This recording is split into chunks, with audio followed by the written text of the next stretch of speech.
Here is Dr. Paul from the floor of the House. The gentleman from Texas, Mr. Paul, is recognized for 60 minutes as the designee of the Majority Leader. Thank you, Mr. Speaker. I ask unanimous consent to revise and extend my remarks. Without objection, so ordered. Mr. Speaker, this may be the last time I speak on the House floor.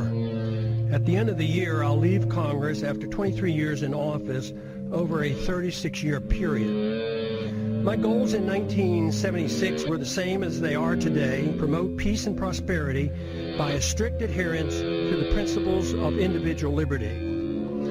It was my opinion that the course of the U.S. embarked on in the latter part of the 20th century would bring us a major financial crisis and engulf us in a foreign policy that would overextend us and undermine our national security. To achieve these goals, I sought, the government would have had to shrink in size and scope, reduce spending, change the monetary system, and reject the unsustainable costs of policing the world and expanding the American empire. The problems seem to be overwhelming and impossible to solve, yet from my viewpoint, just following the constraints placed on the federal government by the Constitution would have been a good place to start. Just how much did I accomplish? In many ways, according to conventional wisdom, my off and on career in Congress from 1976 to 2012 accomplished very little. No name legislation, no name federal buildings or highways, thank goodness. In spite of my efforts, the government has grown exponentially, taxes remain excessive, and the prolific increase of incomprehensible regulations continues. Wars are constant and pursued without congressional declaration. Deficits rise to the sky. Poverty is rampant, and dependency on the federal government is now worse than any time in our history. All this with minimal concerns for the deficits and unfunded liabilities that common sense tells us cannot go on much longer. A grand but never mentioned bipartisan agreement allows for the well-kept secret that keeps the spending going. The American economy was falling off the cliff in the fall of 2008 and the first months of his administration. And he put in place the most creative, the most forceful set of economic measures we have ever done as a country. And because of that, we prevented a second Great Depression, and the economy has now been growing for more than a year and a half. More than 2 million jobs in the private sector since job creation started again. Faster job creation than the last two recoveries. One side doesn't give up 1 penny on military spending. The other side doesn't give up 1 penny on welfare spending. While both sides support the bailouts and the subsidies for the banking and the corporate elite. And the spending continues as the economy weakens and the downward spiral continues. As the government continues fiddling around, our liberties and our wealth burn in the flames of a foreign policy that makes us less safe. The major stumbling block to real change in Washington is the total resistance to admitting that the country is broke. This has made compromising just to agree to increase spending inevitable, since neither side has any intention on cutting spending. The country and the Congress will remain divisive since there's no loot left to divvy up.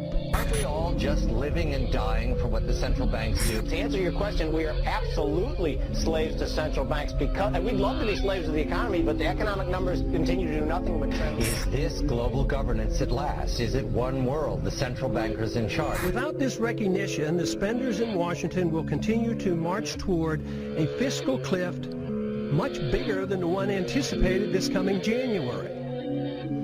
I've thought a lot about why those of us who believe in liberty as a solution have done so poorly in convincing others of its benefits. If liberty is what we claim it is, the principle that protects all personal, social, and economic decisions necessary for maximum prosperity and the best chance for peace, it should be an easy sell. Yet history has shown that the masses have been quite receptive to the promises of authoritarians, which are rarely, if ever, fulfilled. Should we have authoritarianism or liberty? If authoritarianism leads to poverty and war and less freedom for all individuals and is controlled by rich special interests, the people should be begging for liberty. There certainly was a strong enough sentiment for more freedom at the time of our founding that motivated those who were willing to fight in the revolution against the powerful British government. During my time in Congress, the appetite for liberty has been quite weak. The understanding of its significance negligible. Yet the good news is that compared to 1976, when I first came to Congress, the desire for more freedom and less government in 2012 is much greater and growing, especially in grassroots America. Tens of thousands of teenagers and college-age students are, with great enthusiasm, welcoming the message of liberty. I have a few thoughts as to why the people of a country like ours, once the freest and most prosperous, allowed the conditions to deteriorate to the degree that they have. Freedom, private property, and enforceable voluntary contracts generate wealth. In our early history, we were very much aware of this. But in the early part of the 20th century, our politicians promoted the notion that the tax and monetary system had to change. If we were to involve ourselves in excessive domestic and military spending, that is why Congress gave us the Federal Reserve and the income tax. The majority of Americans and many government officials agreed that sacrificing some liberty was necessary to carry out what some claim to be progressive ideas. This is public property? No, it's not actually. Keep cooperating, you Pure democracy became acceptable. They failed to recognize that what they were doing was exactly opposite of what the colonists were seeking when they broke away from the British. Some complain that my arguments make no sense, since great wealth and the standard of living improved for many Americans over the last 100 years, even with these new policies.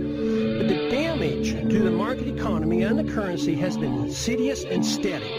It took a long time to consume our wealth, destroy the currency, and undermine productivity, and get our financial obligations to a point of no return. Confidence sometimes lasts longer than deserved. Most of our wealth today depends on debt. The wealth that we enjoyed and seemed to be endless allowed concern for the principle of a free society to be neglected. As long as most people believed the material abundance would last forever, worrying about protecting a competitive, productive economy and individual liberty seemed unnecessary. The age of redistribution. This neglect ushered in an age of redistribution of wealth by government, kowtowing to any and all special interests, except for those who just wanted to be left alone. That is why today, money in politics far surpasses money currently going into research and development and productive entrepreneurial efforts. The material benefits became more important than the understanding and promoting the principles of liberty and a free market. It is good that material abundance is a result of liberty, but if materialism is all that we care about, problems are guaranteed. The crisis arrived because the illusion that wealth and prosperity would last forever has ended, since it was based on debt and a pretense that debt can be papered over by an out-of-control fiat monetary system. It was doomed to fail. We have ended up with a system that doesn't produce enough even to finance the debt, and no fundamental understanding of why a free society is crucial to reversing these trends. If this is not recognized, the recovery will linger for a long time. Bigger government, more spending, more debt, more poverty for the middle class, and a more intense scramble by the elite special interests will continue. We need an intellectual awakening. Without an intellectual awakening, the turning point will be driven by economic law. A dollar crisis will bring the current out-of-control system to its knees. If it's not accepted that big government, fiat money, ignoring liberty, central economic planning, welfareism, and warfareism caused our crisis, we can expect a continuous and dangerous march toward corporatism and even fascism, with even more loss of our liberties. Prosperity for a large middle class, though, will become an abstract dream. This continuous move is no different than what we have seen in how our financial crisis of 2008 was handled. Congress first directed, with bipartisan support, bailouts for the wealthy. Then it was the Federal Reserve with its endless quantitative easing. If at first it doesn't succeed, try again. QE1, QE2, QE3, and with no results, we try QE indefinitely. That is, until it too fails. There is a cost to all of this, and let me assure you, delaying the payment is no longer an option. The rules of the market will extract its pound of flesh, and it won't be pretty. The current crisis elicits a lot of pessimism, and the pessimism adds to less confidence in the future. The two feed on themselves, making our situation worse. If the underlying cause of the crisis is not understood, we cannot solve our problems. The issue of warfare and welfare, deficits, inflationism and corporatism, bailouts and authoritarianism cannot be ignored. By only expanding these policies, we cannot expect good results. Everyone claims support for freedom, but too often it's for one's own freedom and not for others. Too many believe that there must be limits on freedom. They argue that freedom must be directed and managed to achieve fairness and equality, thus making it acceptable to curtail through force certain liberties. Some decide what and whose freedoms to be limited. These are the politicians whose goal in life is power. Their success depends on gaining support from special interests. We don't need more isms. The great news is the answer is not to be found in more isms. The answers are to be found in more liberty, which costs so much less.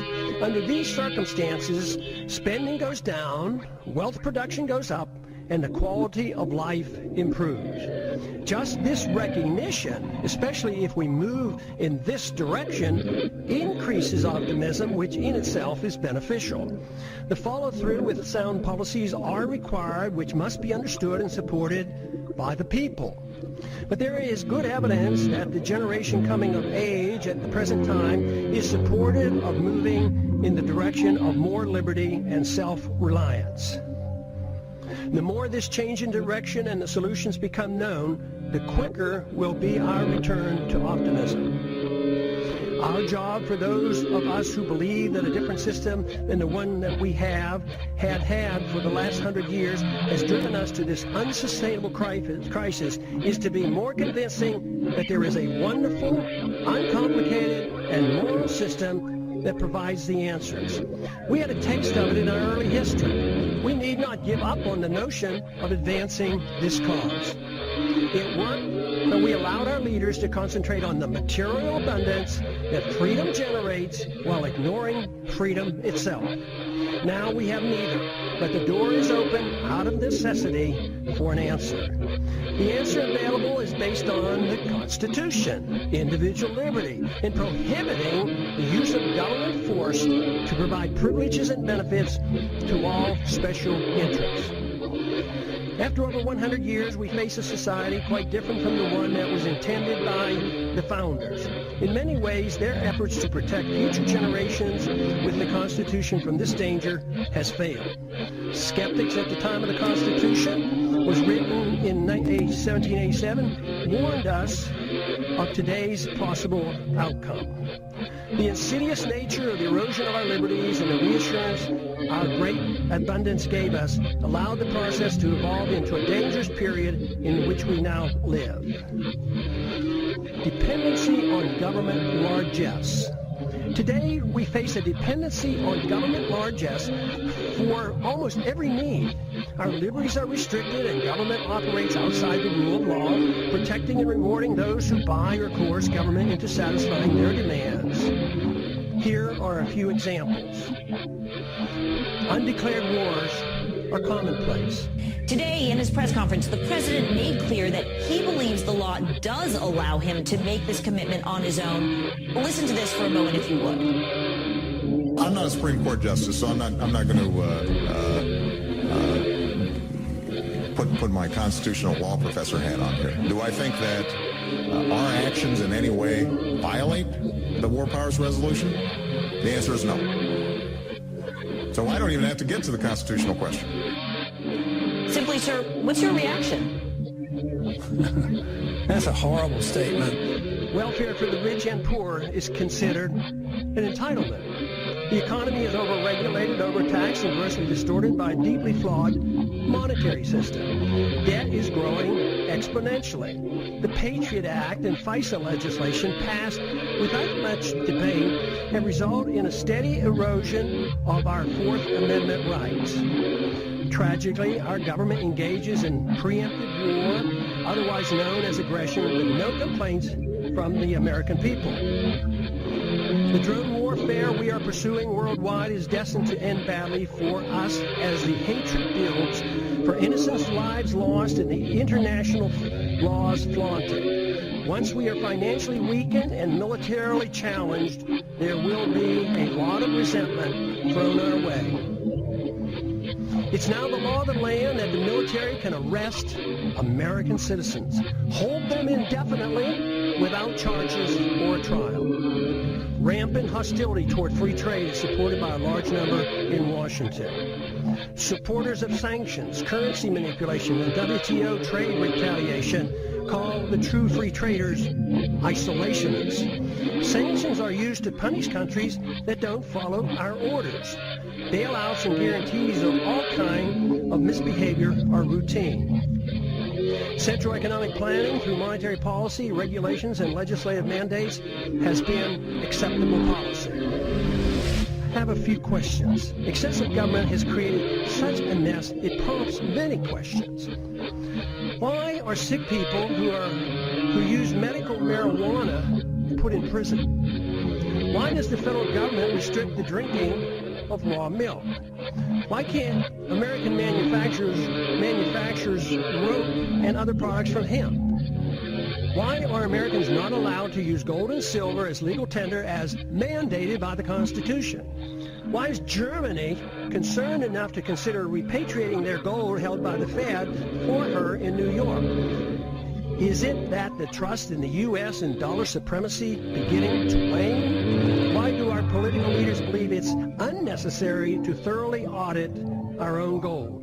Why can't Americans decide which type of light bulbs they can buy? Why is it the TSA permitted to abuse the rights of any American traveling by air? Why should there be mandatory sentences even up to life for crimes without victims as our drug laws require? Why have we allowed the federal government to regulate commodes in our homes? Why is it political suicide for anyone to criticize AIPAC? Why haven't we given up on the drug war since it's an obvious failure and violates the people's rights? Has nobody noticed that the authorities can't even keep drugs out of the prisons? How can making our entire society a prison solve the problem? Why do we sacrifice so much getting necessarily involved in border disputes and civil strife around the world and ignore the root cause of the most dangerous, deadly border in the world, the one between Mexico and the United States? Why does Congress willingly give up its prerogatives to the executive branch?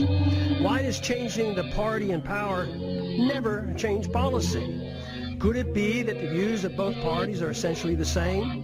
Why did the big banks, the large corporations, and foreign banks and foreign central banks get bailed out in 2008, and the middle class lost their jobs and their homes? Why do so many in the government and the federal officials believe that creating money out of thin air creates wealth?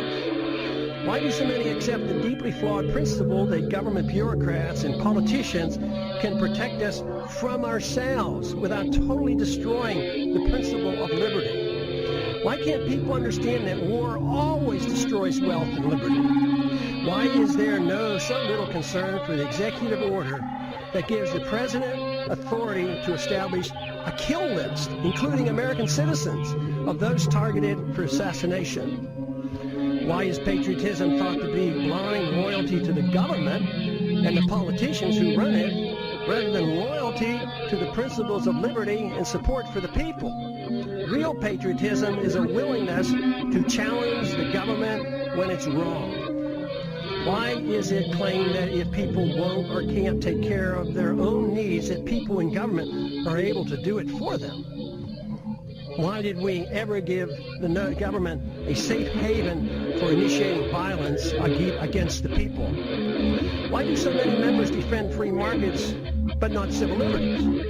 Why do so many members defend civil liberties but not free markets? Aren't they the same? Why don't more defend both economic liberty and personal liberty? Why are there not more individuals who seek to intellectually influence others to bring about positive changes, those who seek power changes, than those who seek power to force others to obey their commands? Why does the use of religion to support a social gospel and preemptive wars, both of which require authoritarians to use violence or the threat of violence, go unchallenged? Aggression and forced redistribution of wealth has nothing to do with the teachings of the world's great religions.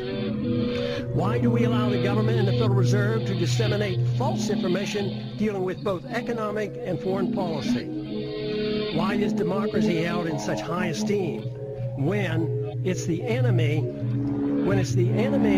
of the minority and makes all rights relative to the dictates of the majority? Why should anyone be surprised that Congress has no credibility since there's such a disconnect between what politicians say and what they do?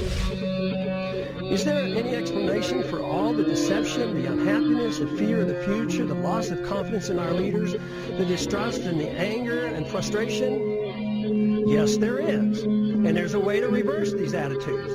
The negative perceptions are logical and a consequence of bad policies bringing about our problems. Identification of the problems and recognizing the cause allow the proper changes to come easily. We should have more trust in ourselves, less in the government. Too many people have far too long placed too much confidence and trust in government and not enough in themselves. Fortunately, many are now becoming aware of the seriousness of the gross mistakes of the past several decades. The blame is shared by both political parties. Many Americans now are demanding to hear the plain truth of things and want the demagoguing to stop. Without this first step, solutions are impossible. Seeking the truth and finding the answers in liberty and self-reliance promotes the optimism necessary for restoring prosperity. The task is not that difficult if politics doesn't get in the way. We have allowed ourselves to get into such a mess for various reasons. Politicians deceive themselves as to how wealth is produced. Excessive confidence is placed in the judgment of politicians and bureaucrats. This replaces the confidence in a free society. Too many in high places of authority became convinced that only they, armed with arbitrary government power, can bring about fairness while facilitating wealth production. This always proves to be a utopian dream and destroys wealth and liberty. It impoverishes the people and rewards the special interests who end up controlling both parties. It's no surprise that much of what goes on in Washington is driven by aggressive partisanship and power seeking, with philosophic differences being minor. Economic ignorance is commonplace. Keynesianism continues to thrive, although today it is facing healthy, enthusiastic rebuttals. Believers in military Keynesianism and domestic Keynesianism continue to desperately promote their failed policy as the economy languishes in a deep slumber. Supporters of all government edicts use humanitarian arguments to justify them. Humanitarian arguments are always used to justify government mandates related to the economy, monetary policy, foreign policy, and personal liberty. This is on purpose to make it more difficult to challenge. But initiating violence for humanitarian reasons is still violence. Good intentions are no excuse and are just as harmful as when the people use and force with bad intentions. The results are always negative. The immoral use of force is the source of man's political problems. Sadly, many religious groups, secular organizations, and psychopathic authoritarians endorse government-initiated force to change the world. Even when the desired goals are well-intentioned, or especially when they're well-intentioned, the results are dismal. The good results sought never materialize. The new problems created require even more government force as a solution.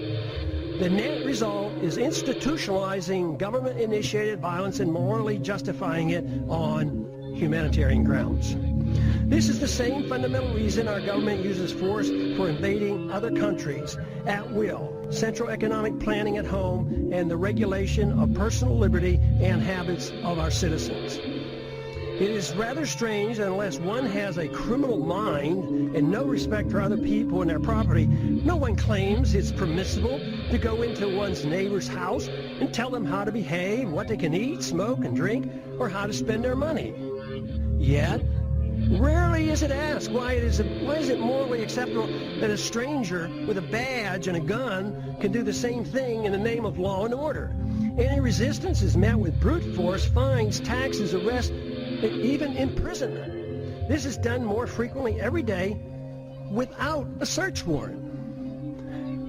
No government monopoly over initiating violence is what we need. Restraining aggressive behavior is one thing, but legalizing a government monopoly for initiating aggression can only lead to exhausting liberty associated with chaos, anger, and a breakdown of civil society. Permitting such authority and expecting a saintly behavior from the bureaucrats and the politicians is a pipe dream. We now have a standing army of armed bureaucrats in the TSA, CIA, FBI, Fish and Wildlife, FEMA, IRS, Corps of Engineers, etc., numbering over 100,000. Citizens are guilty until proven innocent in the unconstitutional administrative courts. I don't have to show my ID, sir. Yes, you do. No, I don't, sir. Yes, you do. No, I don't. It's my constitutional right. I just need your information. That's all. For why? I'm not withholding, but why? Because I need to do a report. On what? I'm just a guy standing here. Because they're calling me, so now a report has to be generated. Let me see your identification. I don't need to show you my identification. He doesn't have to show you his identification. Government in a free society should have no authority to meddle in the social activities or the economic transactions of individuals, nor should government meddle in the affairs of other nations. All things peaceful, even when controversial, should be permitted. We must reject the notion of prior restraint in economic activity, just as we do in the area of free speech and religious liberty. But even in these areas, government is starting to use a backdoor approach of political correctness to regulate speech, a very dangerous trend. Since 9/11, monitoring speech on the internet is now a problem since warrants are no longer required. The proliferation of federal crimes. The Constitution established 4 federal crimes. Today, the experts can't even agree on how many federal crimes are now on the books. They number into the thousands. No one person can comprehend the enormity of the legal system, especially the tax code. Due to the ill-advised drug wars and the endless federal expansion of the criminal code, we have over 6 million people under correctional suspension, more than the Soviets ever had and more than any other nation today, including China. I don't understand the complacency of the Congress and the willingness to continue their obsession with passing more federal laws. Mandatory sentencing laws associated with drug laws have compounded our prison problems. The Federal Register is now 75,000 pages long, and the tax code 72,000 pages, and expands every year. When will the people start shouting, enough is enough, and demand Congress to cease and desist? What we should be doing is achieving liberty. Liberty can only be achieved when government is denied the aggressive use of force. If one seeks liberty, a precise type of government is needed. To achieve it, more than lip service is required. There are 2 choices available. 1, a government designed to protect liberty is a natural right as its sole objective. The people are expected to care for themselves and reject the use of any force for interfering with another person's liberty. Government is given a strictly limited authority to enforce contracts, property ownerships, settle disputes, and defend against foreign aggression. Number 2, a government that pretends to protect liberty but is granted power to arbitrarily use force over the people and foreign nations. Though the grant of power many times is meant to be small and limited, it inevitably metastasizes into an omnipotent political cancer. This is the problem for which the world has suffered throughout the ages. Though meant to be limited, it nevertheless is a 100% sacrifice of the principle that would-be tyrants find irresistible. It is used vigorously, though incrementally and insidiously. Granting power to government officials always proves the adage that power corrupts. Once government gets a limited concession for the use of force to mold people's habits and plan the economy, it causes a steady erosion and a steady move toward tyrannical government. Only a revolutionary spirit can reverse the process and deny the government this arbitrary use of aggression. There is no in-between. Sacrificing a little liberty for imaginary safety always ends badly. Today's mess is a result of Americans accepting option number 2, even though the founders attempted to give us option number 1. The results are not good. As our liberties have been eroded, our wealth has been consumed. The wealth we see today is based on debt and a foolish willingness on the part of foreigners to take our dollars for goods and services. Then they loan them back to us to perpetuate our debt system. It's amazing that it has worked for this long, but the impasse in Washington in solving our problems indicate that many are starting to understand the seriousness of this worldwide debt crisis and the dangers we face. The longer this process continues, the harsher the outcome will be. The financial crisis is actually a moral crisis. Many are acknowledging that a financial crisis looms, but few understand it's in reality a moral crisis. It's the moral crisis that has allowed our liberties to be undermined and permits the exponential growth of illegal government power. Without a clear understanding of the nature of the crisis, it will be difficult to prevent a steady march toward tyranny and the poverty that will accompany it. Ultimately, the people have to decide which form of government they want, option number 1 or option number 2. There is no other choice. Claiming there is a choice of a little tyranny is like describing pregnancy as a touch of pregnancy. It is a myth to believe that a mixture of free markets and government central economic planning is a worthy compromise. What we see today is a result of that type of thinking, and the results speak for themselves. A culture of violence. Americans now suffer from a culture of violence. It is easy to reject the initiation of violence against one's neighbor, but it's ironic that the people arbitrarily and freely anoint government officials with monopoly power to initiate violence against the American people, practically at will. Because it's the government that initiates force, most people accept it as being legitimate. Those who exert the force have no sense of guilt. It is believed by too many, that governments are morally justified in initiating violence supposedly to do good. They incorrectly believe that this authority has come from the consent of the people.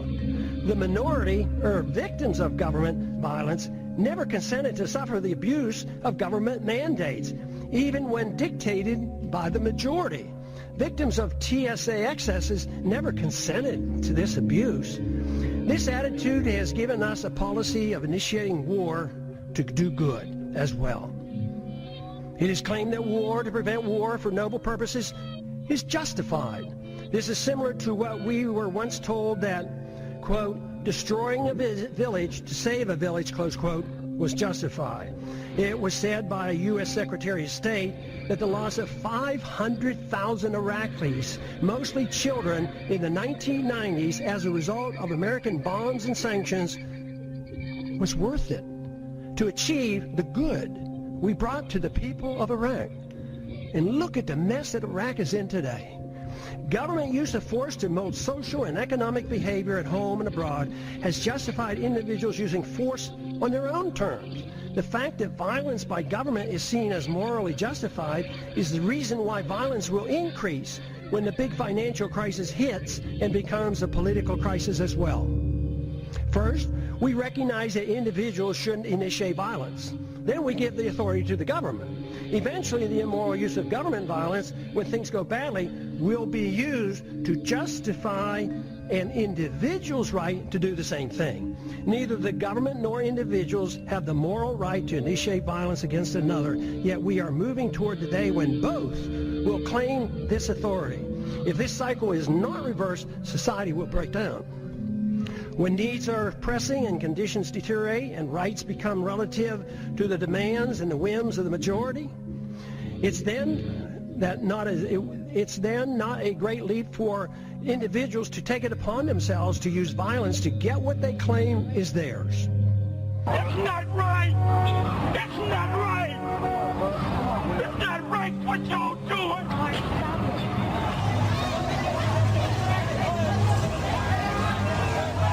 As the economy deteriorates and the wealth discrepancy increase, as they already are occurring, violence increases as those in need take it in their own hands to get what they believe is theirs.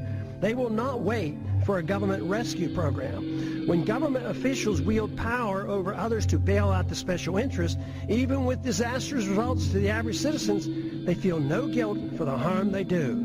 Those who take us into undeclared wars with many casualties resulting never lose sleep over the deaths and the destruction their bad decisions caused. They are convinced that what they do is morally justified, and the fact that many suffered just can't be helped. The truth is that Wall Street regulates the Congress. They have untold, unlimited amounts of money which they use, by the way, to get the deregulation. When the street criminals do the same thing, they too have no remorse, believing that they are only taking what is rightfully theirs. All moral standards become relative, whether it's bailouts, privileges, government subsidies, or benefits for some from inflating a currency. It's all part of a process justified by a philosophy of forced redistribution of wealth.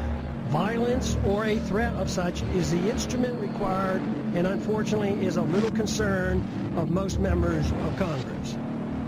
Some argue it's only a matter of fairness, that those in need are cared for. There are two problems with this. First, the principle is used to provide a greater amount of benefits to the rich than to the poor. Second, no one seems to be concerned about whether or not it's fair to those who end up paying for all the benefits. The costs are usually placed on the backs of the middle class and are hidden from the public eye. Too many people believe government handouts are free, like printing money out of thin air and there's no cost. That deception is coming to an end. The bills are coming due, and that's what the economic slowdown is all about. Sadly, we have become accustomed to living with the illegitimate use of force by government. It is the tool for telling the people how to live, what to eat and drink, what to read, and how to spend their money. To develop a truly free society, the issue of initiating force must be understood and rejected. Granting to government even a small amount of force is a dangerous concession. Limiting government excesses versus a virtuous moral people. Our Constitution, which was intended to limit government power and abuse, has failed. The founders warned that a free society depends on a virtuous and moral people. The current crisis reflects that their concerns were justified. Many politicians and pundits are aware of the problems we face, but spend all their time in trying to reform government.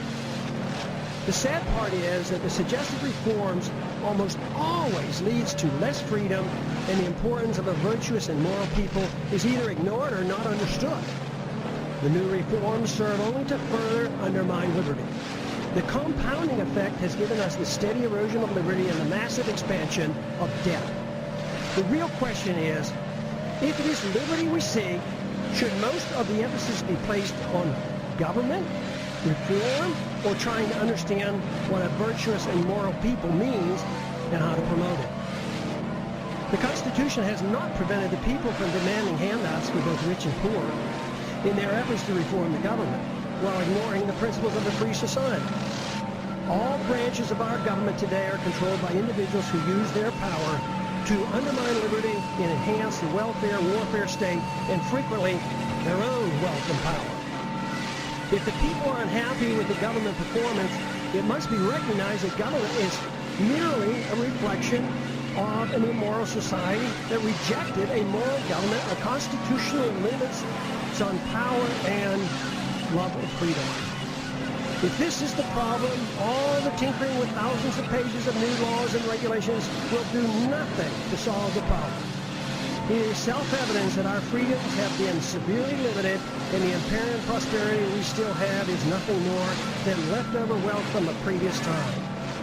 This fictitious wealth based on debt and benefits from a false trust in our currency and credit will play havoc with our society when the bills come due.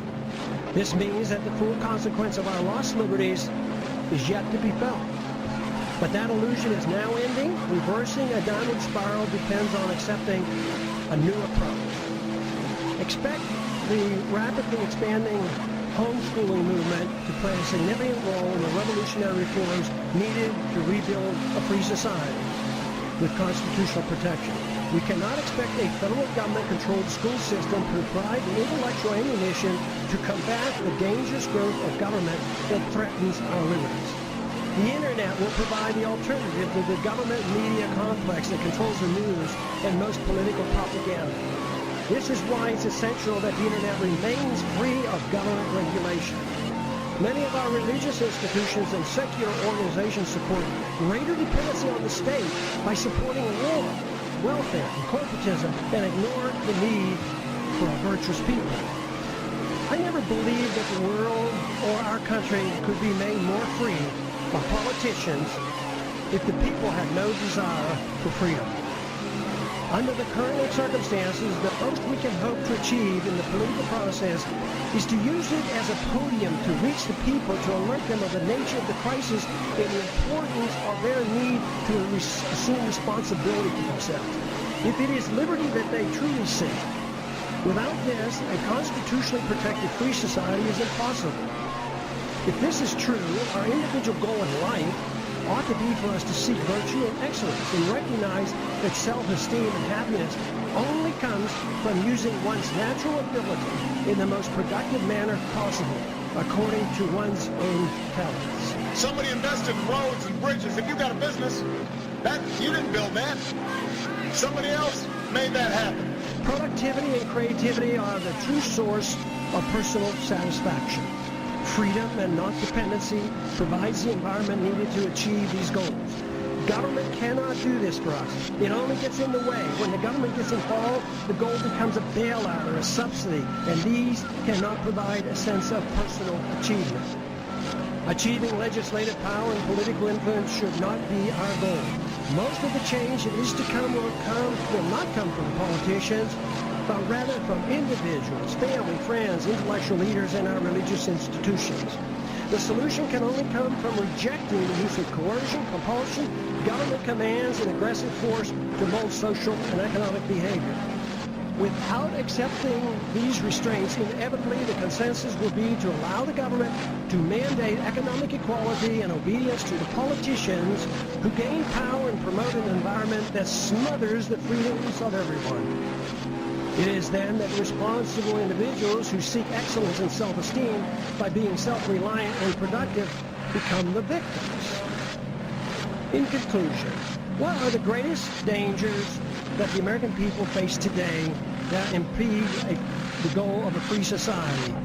There are 5. The continuous attack on our civil liberties, which threaten the rule of law and our ability to resist the onrush of tyranny. Number 2, violent anti-Americanism that has engulfed the world. Because the phenomenon of blowback is not understood or denied, our foreign policy is destined to keep us involved in many wars that we have no business being in. National bankruptcy and a greater threat to our national security will result. Number 3, The ease in which we go to war, without a declaration by Congress, but accepting international authority from the UN or NATO, even for preemptive wars, otherwise known as aggression. Who are you asking for the legal basis from?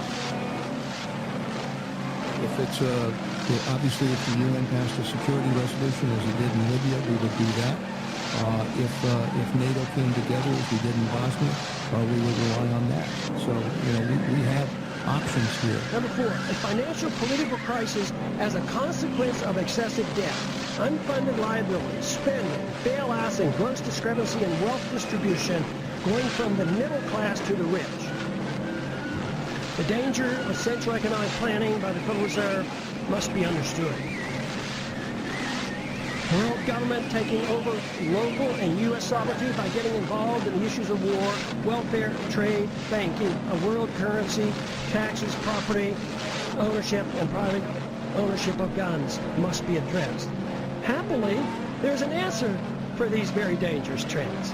What a wonderful world it would be if everyone accepted the simple moral premise of rejecting all acts of aggression.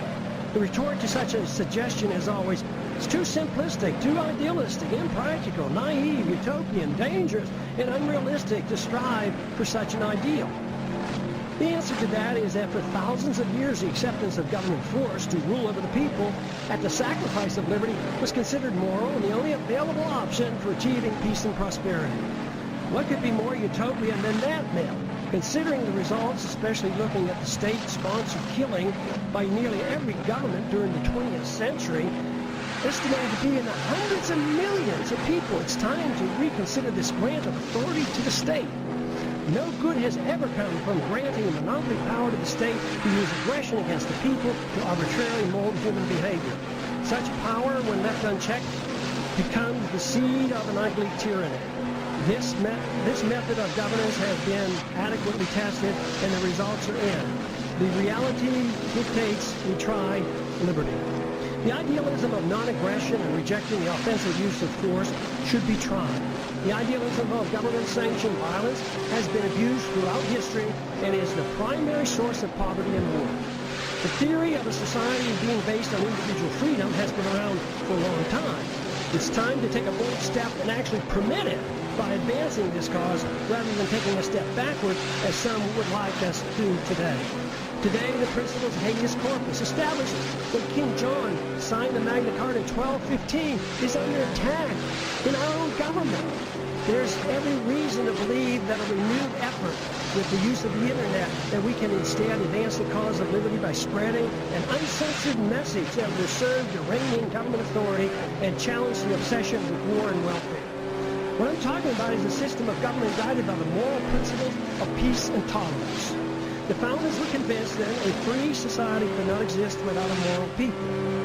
Just writing rules won't work if the people choose to ignore them. Today, the rule of law written in the Constitution has little meaning for most Americans, especially those who work in Washington, D.C. Benjamin Franklin claimed, quote, only a virtuous people are capable of freedom. John Adams concurred, quote, our Constitution was made for a moral and religious people. It is wholly inadequate for the government of any other. A moral people must reject all violence in an effort to mold people's beliefs or habits. A society that boos or ridicules the golden rule is not a moral society. All great religions endorse the golden rule. The same moral standards that individuals are required to follow should apply to all government officials. They cannot be exempt. The ultimate solution is not in the hands of the government. The solution falls on each and every individual with guidance from family, friends, and community. The number one responsibility for each of us is to change ourselves with hope that others will follow. This is of greater importance than working on changing the government. That is secondary to promoting a virtuous society. If we can achieve this, then the government will change. It doesn't mean that political action or holding office has no value. At times, it does nudge policy in the right direction. But what is true is that when seeking office is done for personal aggrandizement, money, or power, it becomes useless if not harmful. When political action is taken for the right reasons, it's easy to understand why compromise should be avoided. it's also become clear why progress is best achieved by working with coalitions, which bring people together without anyone sacrificing his principles. Political action, to be truly beneficial, must be directed toward changing the hearts and minds of the people, recognizing that it's virtue and morality of the people that allow liberty to flourish. The Constitution or more laws per se have no value if the people's attitudes aren't changed. To achieve liberty and peace, two powerful human emotions have to be overcome. Number one is envy, which leads to hate and class warfare. Number two is intolerance, which leads to bigoted and judgmental policies. These emotions must be replaced with a much better understanding of love, compassion, tolerance, and free market economics. Freedom, when understood, brings people together. When tried, freedom is popular. The problem we have faced over the years has been that economic interventionists are swayed by envy, whereas social interventionists are swayed by intolerance of habits and lifestyles. The misunderstanding that tolerance is an endorsement of certain activity motivates many to legislate moral standards which should only be set by individuals making their own choices. Both sides use force to deal with these misplaced emotions. Both are authoritarians. Neither endorses voluntarism. Both views ought to be rejected. I have come to one firm conviction after these many years of trying to figure out the plain truth of things. The best chance for achieving peace and prosperity for the maximum number of people worldwide is to pursue the cause of liberty. If you find this to be a worthwhile message, spread it throughout the land. And I yield back the balance of my time.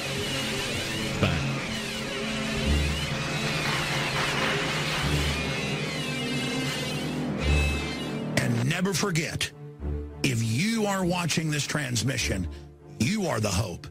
You are the answer. You are the resistance.